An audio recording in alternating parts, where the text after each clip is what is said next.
Today we're visiting the OSU Kappa Delta house, one of the many sororities here on OSU's campus. And joining me is Jason Voskuhl with Semper Fi Landscaping. And you guys have the privilege of maintaining this beautiful landscape, may I add.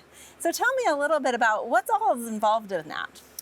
So a lot, right? We have a ton of events from Mom's Day, Rush, even graduation, where we have to stay on top of this property.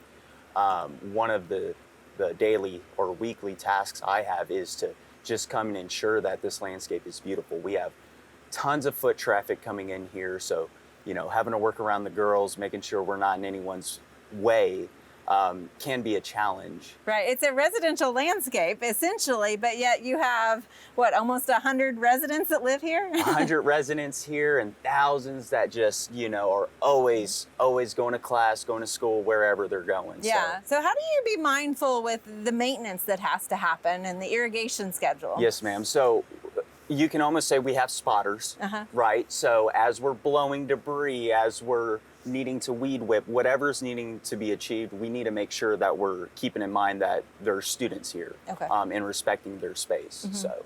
And I bet a lot of the ladies like to come out and enjoy this space. Oh, yes, ma'am. In their free time and Absolutely. stuff as well. We get all the comments. The young women who are here are absolutely wonderful. They're always checking in on us, thanking us for the work. So it's a privilege to work for Kappa Delta. Well, let's talk about some of the details of this landscape. I mean, the first, I think, thing that everybody notices is the amount of color that you guys have incorporated from the front entrance along the raised bed or the beds here by this house. Let's talk about some of the annuals you used. Yeah, absolutely. I have a very naturalistic type of approach. I like bunches, I like colors, I like height, I like cool textures.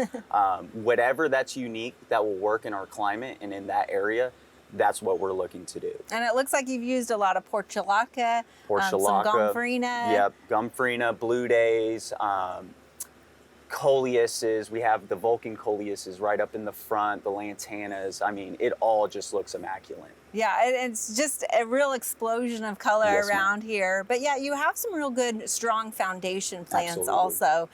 Can you mention some of those that you have? I mean, obviously the hydrangea behind us here is beautiful. This hydrangea, it just always takes off. I mean, it's absolutely beautiful. I love the structure of the Scarlet Peak Yaupons and how we shape them. There is a lot of maintenance that goes into keeping that shape. It doesn't just stay like that, right? But absolutely beautiful structure, the magnolias, the Arizona cypresses. I mean, it just great bones. And that's what we want to build off of our landscape, right? Is a good bone, and then everything else is gravy. Right, absolutely. And I know, anytime you have a small sort of lot, because it's mainly house, but yet you still have yard space that we're here, and also kind of a patio area around the corner. Can you tell us about those? Describe them. Yes, so we have Bermuda over here, and we have some fescue zones over there.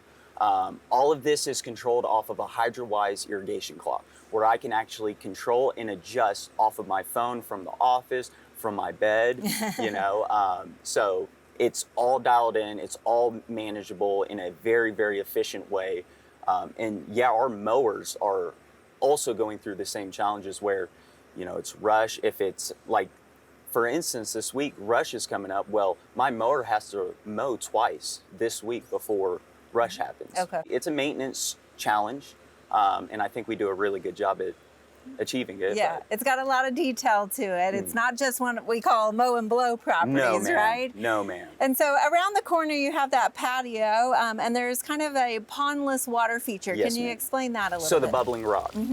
It's about a 300-gallon reservoir, single stack bubbling rock, and just beautiful face, beautiful moss boulder. The girls really, really appreciate it as well. What does it do for that space? Oh, the ambiance.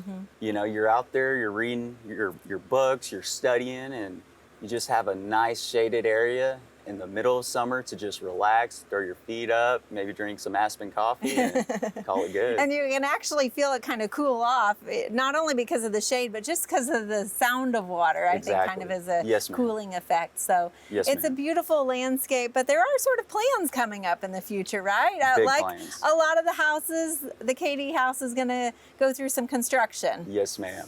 So initially what that will entail is everything you see around the house is going to be destroyed, demolition, because they're actually working on the house. So all this landscape's gone.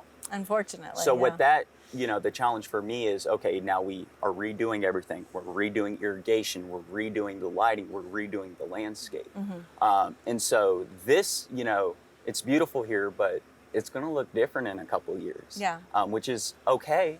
But, it's going to take some time for those plants to mature up. Right. And just like a house sometimes needs renovation or kind of to rebuild, a landscape does too. Yes, ma'am. Well, we look forward to seeing what comes in the future. Yes, ma'am. Thank you so much for sharing this with us today.